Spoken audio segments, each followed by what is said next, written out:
Ya, Anda kembali di Kabar Petang, pemirsa. Langsung saja kita lanjutkan diskusi. Bang Fahri, tadi menyikapi apa yang disampaikan oleh Prof. Hamdan dan juga Mas Awi ya. Ini kan sebenarnya semangatnya adalah semangat untuk agar suara itu tidak terbuang begitu ya Bang ya. Tapi sampaikan tadi juga tidak tegas dan juga tidak bisa berlaku surut. Sedangkan saat ini kalau kita lihat kenyataannya memang sudah banyak suara yang terbuang begitu loh Bang. Iya, jadi sebenarnya putusan ini ya, putusan 116/2023 ini sebenarnya hampir saya teringat dengan putusan yang pernah dibuat oleh Prof. Hamdan dulu, waktu masih menjadi Ketua Mahkamah Konstitusi. Prof. Hamdan waktu itu memutus untuk pemilu serentak diberlakukan di 2019, padahal waktu itu putusannya 2013. Karena interval waktu dengan pelaksanaan pemilu 2014 sudah semakin dekat, akhirnya pada saat itu mahkamah dalam pertimbangannya nanti diberlakukan di 2019. Tapi konteksnya berbeda dengan konteks yang ini. Karena pada saat itu putusan yang dibuat oleh Prof. Hamdan itu tidak punya konsekuensi yang berkaitan dengan korbannya suara. Ya, jadi kalau proteksinya adalah prinsip daulat rakyat harus dijaga, harus dipelihara, harus betul-betul diproteksi, mestinya itu putusan ini berlaku 2024. Idealnya seperti itu. Nah, tapi kalau kita membaca secara hati-hati dalam pertimbangan hukum yang dibuat oleh Mahkamah Konstitusi dalam putusan 116 ini, kelihatannya mahkamah sangat hati-hati gitu ya, antara mau menyeberang, mau mengokupasi kewenangan konstitusional pembentuk undang-undang yang selama ini mahkamah selalu konsisten bahwa rumusan yang berkaitan dengan angka-angka gitu ya, apakah masa jabatan, apakah menyangkut dengan berkaitan dengan batas ya, ambang batas dan seterusnya itu masuk pada ranah open legal policy. Tapi sebenarnya dalam konteks tertentu, open legal policy itu bisa diterabas oleh Mahkamah Konstitusi. Untuk menyelamatkan suara-suara yang terbuang ini ya? Sepanjang dalam rangka untuk melindungi hak konstitusional warga, tidak melanggar prinsip rasionalitas, tidak melanggar juga prinsip-prinsip dan kaidah-kaidah yang lebih fundamental. Saya kira itu bisa saja Mahkamah melakukan itu. Kalau cuma hanya mau berdalil bahwa misalnya ini persoalan yurisdiksi atau kewenangan open legal policy yang ada pada DPR. Karena DPR lah yang mempunyai kewenangan untuk menentukan apakah 2%, 3%, 3,5%. Saya kira juga tidak terlalu reasonable. Harusnya mahkamah menerabas itu. Karena kenapa? Untuk bagaimana memastikan mahkamah hadir sebagai the guardian of the constitution untuk memastikan suara sah saat ini yang tidak terkonversi menjadi kursi itu dapat terlindungi. Kalau itu yang terjadi berarti saya kira putusan ini sangat bermanfaat. Tapi yang terjadi saat ini adalah mahkamah memberikan mandat konstitusional kepada pembentuk undang-undang untuk nanti dirumuskan dalam rangka untuk mempersiapkan dan menghadapi pemilu 2029. Berarti mahkamah punya wewenang untuk langsung menyebutkan angka tersebut, tidak harus melempar ke DPR. Kan gini, disebutkan 3%, 2%, bahkan 0%. Mungkin itu. Kan sebenarnya kan basis konstitusional atau basis argumentasi dari putusan ini satu, bahwa rumusan 4% itu tidak berangkat dari kaidah-kaidah akademik yang benar. Ya kan, misalnya tidak melalui satu kajian ya, rujukan akademiknya itu nggak ada. Tiba-tiba nimbrung aja datang 4% itu. Oke, kalau begitu dirubah dalam putusan kemarin. Mestinya Mahkamah Konstitusi kemarin itu meluaskan perdebatannya, menghadirkan ahli sehingga barangkali bisa merumuskan angka yang paling proporsional, yang paling rasional, yang paling realistik seperti apa agar prinsip daulat rakyat itu bisa terlindungi. Menerabas open legal policy, Bang? Dalam beberapa perkara, beberapa kasus Mahkamah Konstitusi menerabas open legal policy. Dan itu sudah pernah dipraktekkan oleh Mahkamah Konstitusi berkali-kali. Nah, kenapa tidak diberlakukan untuk pemilu 2024? Harusnya kayak gitu. Kalau melindungi jutaan suara nanti yang tidak bertuan ini, yang tidak terkonversi dalam kursi, itu harus bisa dilakukan oleh Mahkamah Konstitusi. Itu tidak mengapa sebenarnya. Itu bukan sesuatu yang melanggar konstitusi. Nah, jadi kalau kita membaca putusan ini memang sangat prospektif. Dia sangat bagus untuk ke depan. Cuman tidak menyelamatkan suara dalam pemilu 2024 Prof. Hamdan Zulfa, angka yang proporsional berapa kira-kira persentase untuk ambang batas ini? Meskipun hanya berlaku untuk pemilu berikutnya. Kalau saya harusnya 0% saja, cuma diubah jadi parliamentary threshold ke electoral threshold. Jadi partai yang tidak memperoleh batas threshold tertentu, dia tidak bisa ikut pemilu. Jadi lebih bagus konsep electoral threshold daripada parliamentary threshold. Itu akan mengurangi jumlah peserta pemilu pada akhirnya. Kan tidak mungkin satu partai misalnya tidak lolos threshold pada tahun ini. Kemudian 5 tahun yang akan datang dia ubah namanya. Nah, tidak mungkin 4-5 kali dia ubah nama, dia malu lah gitu.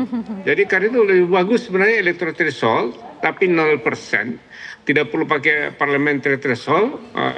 Electoral threshold pun ya seberapa pun tidak masalah sebenarnya, karena nggak ada suara rakyat yang terbuang. Jadi bagusnya MK langsung saja ke 0%, itu lebih bagus. Iya, Prof. Artinya Anda sepakat bahwa sebenarnya bisa saja MK langsung memutuskan angka, menghadirkan ahli langsung secara tegas memutuskan angka ambang batas tersebut tanpa melalui DPR sebenarnya, seperti itu? Bisa, dulu begini, jadi dulu batas umur hakim itu kan 70 tahun, hakim MK itu ada yang gugat karena tidak sama dengan hakim Mahkamah Agung. Hakim Mahkamah Agung 70 tahun, MK 70 tidak kurang dari 70 tahun. Dengan dasar prinsip perlakuan yang sama, itu disamakan saja 70 tahun itu tidak melanggar prinsip. Itu bukan bukan menerobos open legal policy. Sama dengan ini, di DPRD kan tidak ada batasnya. Lah kenapa di pusat ada batasnya? Padahal sistem pemerintahnya sama. Baik, Prof. Hamdan singkat saja. Saya kira bisa gitu. Kalau dari Prof. Hamdan, baiknya diberlakukan sekarang di 2024 meskipun nanti ujungnya yang kami khawatirkan digoreng ini. Wah, ini politisasi ini keputusan MK. Atau nanti menunggu pemilu berikutnya, Prof. Hamdan? Itu sudah betul, jangan diberlakukan sekarang. 2024 sama dengan kemarin pasangan calon syarat umur juga nggak benar diberlakukan sekarang, harusnya 2024. Syarat umur capres dan cawapres itu nggak benar juga, langsung diberlakukan sekarang. Jadi nggak benar. 2024 sudah betul. Mas, 2024 sudah betul katanya Mas Awi. Respon Anda bagaimana, Mas? Ya memang bunyi putusan MK-nya kan begitu. Kan jelas di bunyi putusannya itu diberlakukan 2029.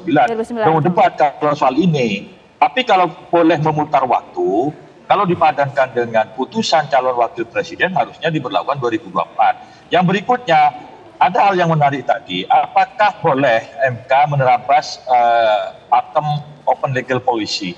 Itu keputusan usia calon wakil presiden harusnya kan dikembalikan ke pembentuk undang-undang. Tapi dihajar aja langsung, diterima, diberlakukan. Itu kan menerabas open legal policy. Nah, kalau soal ini kok kembali ke open legal policy, dikembalikan ke pembentuk undang-undang, angka rasionalitasnya berapa? Nah, besaran angka rasionalitas ini tentu kan harus dihitung ulang. Dan namanya di DPR politik bisa jadi lebih dari 4 itu dianggap dianggap rasional juga, tapi harus konsisten dengan dengan materi gugatan dan juga pertimbangan hakim, yakni jangan sampai ada suara yang terbuang. Maka kemudian parliamentary threshold itu taruhlah dinolkan atau diturunkan.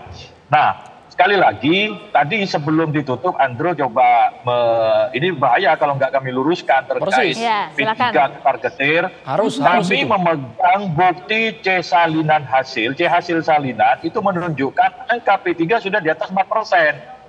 C1 kami dulu C1 namanya, ini hasil dari TPS. Tapi memang di bawah, ini memang brutal pemilu hari ini. Terjadi pergeseran-pergeseran di PPK, di rekap PPK. Tapi alhamdulillah berhasil kita temukan dan kita laporkan ke Panwas dan kembali lagi. Nah, hal-hal seperti itu tentu kita jaga. Maka kemudian kami tegaskan bahwa si rekap itu bukan hasil pemilu. Karena tidak dikenal dalam undang-undang. Hasil pemilu adalah hasil penghitungan secara berjenjang yang disaksikan oleh seluruh seksi partai politik. Oke, artinya nanti kita akan tunggu dulu begitu ya hasil rekapitulasi manual dari KPU lah Mas Awi ya kalau begitu. Siap. Bang Fahri, Anda melihat tadi sudah betul kok kalau diberlakukan untuk 2029 menganulir berbagai isu politisasi dan lain-lain. Ya, kalau analisis Prof Hamdan kan itu kan politis. Kalau secara hukum itu kan juga tidak konsisten. Kalau Prof Hamdan tadi kan usulkan 0%. Konsekuensi dari 0% itu artinya tidak membutuhkan pembahasan. Langsung dieksekusi aja. Putusan MK hari ini ya, itu langsung executable. Ya, dia langsung self-executing. Itu tidak membutuhkan penerjemahan melalui rumusan undang-undang. Tadi kan Prof Hamdan sampaikan bahwa harus 0%. 0% itu artinya tidak perlu lagi pembahasan melalui revisi Undang-Undang 7. Saya berpendapat bahwa tidak perlu lagi kita harus misalnya memberikan kewenangan itu secara konstitusional kepada DPR dalam rangka untuk merumuskan sesuai dengan mandat konstitusional. Yang dikhawatirkan apa kalau kembali ke DPR? Ini kan cuma hanya persoalan impact politik aja, politis saja yang disampaikan Prof Hamdan tadi, bahwa andaikan kalau diberlakukan hari ini ada partai mendapatkan privilege gitu ya. Ada satu partai misalnya atau beberapa partai mendapatkan keuntungan. Adanya satu insentif justifikasi daripada putusan ini. Tapi kalau saya melihat dari murni hukum sebenarnya, kalau kita sudah konsisten bahwa harus 0%. Jadi parliamentary threshold 0%.